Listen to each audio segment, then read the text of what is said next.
Time now for African news here on France 24. The headlines. Relief for Uhuru Kenyatta. The ICC drops charges of crimes against humanity against Kenya's president.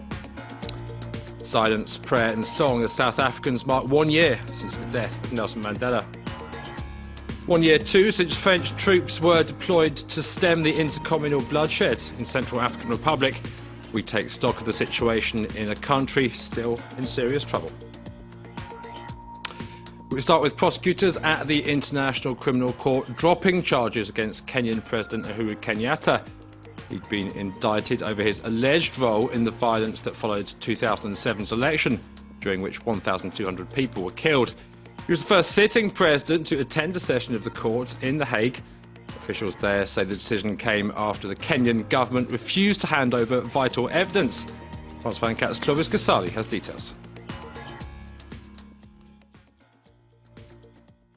Celebrates the news that prosecutors have dropped the charges against him. I'm very keen to run home to my wife right now and see, tell her what's happening. And anyway, I'm very excited, by the way. So. In Nairobi, his supporters also welcomed the decision of the International Criminal Court.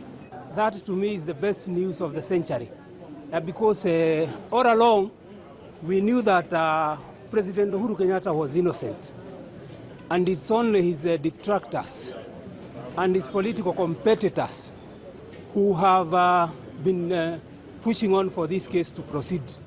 President Kenyatta was accused of crimes against humanity for his alleged role in the post-electoral violences at the end of 2007, early 2008, in which over 1,000 people were killed and more than 600,000 displaced. Prosecutors said he had used his powers to obstruct the investigation while pointing to the lack of enough evidence to convict him. We hope Mr. Uhuru Kenyatta now, as a free man, he will lead Kenyans and he will give the citizens the much that we want, so he can have enough time to concentrate especially on security matters. Kenya has suffered in recent years from attacks committed by Islamist militants from neighbouring Somalia. It led Kenyan authorities to deploy hundreds of troops across the border to fight the Shabab. While some Kenyans feel that the International Criminal Court was right in dropping charges, some NGOs disagree. Human Rights Watch is worried the decision will only reinforce what it calls a long tradition of impunity in Kenya. For more on this, I'm joined by our Nairobi correspondent Duncan Woodside, who's currently in the Burundian capital, Bujumbura. Good evening to you, Duncan. Tell us a little bit more about why these charges were dropped. Well, it was clear for quite some time that the prosecution case was collapsing, if not weeks ago, then months ago, because the prosecution has systematically complained that their access to evidence has been blocked by the Kenyan authorities. That includes detailed bank records belonging to the Kenyan president, Uhuru Kenyatta, and other information as well. Now, on the other side of that, the Kenyan government insists that it has cooperated with the International Criminal Court, and that, in fact, what's happened here is that the prosecution has only failed to gather evidence because effectively there was no case to answer for Kenya's president. So obviously two very different points of view there as to why that case has collapsed. But obviously, yes, it has now. There is no recourse in terms of resurrecting the current case, although going forward the prosecution has said that if new evidence does come to light, they may in the future seek to bring fresh charges. And how has the whole affair been viewed in Kenya from the start? Well, in Kenya itself, it has been an enormously divisive issue.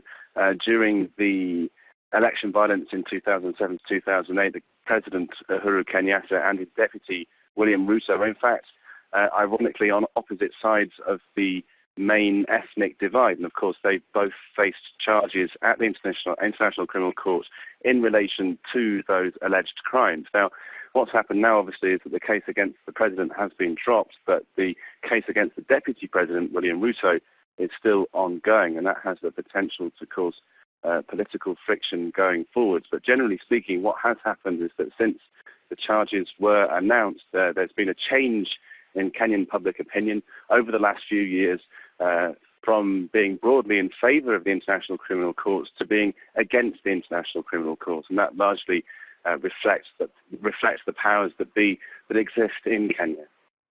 Duncan Woodside, thanks for joining us.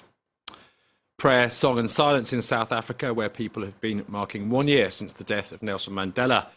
A day of remembrance for the anti-apartheid hero who became president after 27 years behind bars began with a service in Pretoria, attended by the country's surviving liberation heroes. The anniversary, an opportunity to reflect on Mandela's achievements and the work still to be done. We take a look at what's changed in the country in the past year. From daybreak, crowds gathered in the shadow of a 5-metre statue of their hero, an open-armed and smiling Madiba. A year after his death, South Africans young and old, anti-apartheid veterans and members of his family attended a wreath-laying ceremony in Pretoria's Freedom Park. His widow reminding well-wishers that as well as president and pro-democracy campaigner, he was, above all, a loving family man. I'll be always grateful to him for having allowed me to create the space where he could experience in his last years the joy of being the center and the glue of his family. During the service, church bells tolled for 3 minutes and 7 seconds, followed by 3 minutes of silence. A 6-minute and 7-second dedication to Mandela's 67 years of public service. There was also an emotional tribute from his old friend Archbishop Tutu. I just think of how much we owe to him, and I hope, that we can be true to our heritage. And from the podium of a Beijing university where he's on an official visit, President Zuma pledged to honour his predecessor's hard work. We'll continue to promote President Mandela's legacy, ideals, humanity, values, and his commitment to the notion of a free, united, democratic and prosperous South Africa. The commemorations will continue into the weekend with artists and performers taking centre stage at a memorial concert at the Nelson Mandela Foundation. Elsewhere, a sign perhaps of growing confidence the Ebola epidemic is being stemmed. Guinea-Bissau says it's to reopen its border with neighbouring Guinea, where the outbreak began last March. More than 1,300 people have died of the virus in the country since then. But the WHO says the infection rate there and in Liberia appears to be slowing down. Nonetheless, they voiced concern it remains on the increase in Sierra Leone. About 100 Nigerian medical workers are being sent there. The doctors, scientists and hygienists trained by French NGO Doctors Without Borders, part of a team of 250 Nigerian personnel set to be deployed to the 3 worst-hit nations. The overall death toll from the epidemic has now topped 6,000. At least 7 people have been killed in twin blasts in the town of BAIDOA in southern Somalia. Officials there saying a suicide car bomber rammed into crowds outside a restaurant before a second attacker blew himself up inside the premises. The venue popular with the press, and it seems at least 2 journalists were among the dead. No group has as yet claimed responsibility. African Union troops have recently been pushing al-Shabaab militants who are responsible for a series of similar attacks out of major towns in Somalia. Well, in Somalia, a sign of a bit of a semblance of normality returning amid the chaos. This report from the capital, Mogadishu, where a group of expats has returned to set up a new business, the country's first soft drinks company. This soda company in Somalia is putting the fizz back into the country's troubled economy. Soda King is just one example of how life is returning to normal after 2 decades of conflict. The government is encouraging ventures like this to help rebuild the area. AHMED GULED is the general director of the soda factory. Usually the production is coming overseas, especially in the Middle East. That's why we decided to start this business. Of course, there is some challenges here. As you may know, the security is not as we prefer. There is no supply chain for the factories and so on. But still, we can manage to continue this business. The factory produces various soft drinks as well as filtered water and makes up to 8,000 bottled drinks per hour. As other businesses in the country grow with the emergence of more hotels and shopping malls, so does demand. There are plans being made to expand and double output in the next year. SALAH MOHAMED is one of the 28 employees at the factory.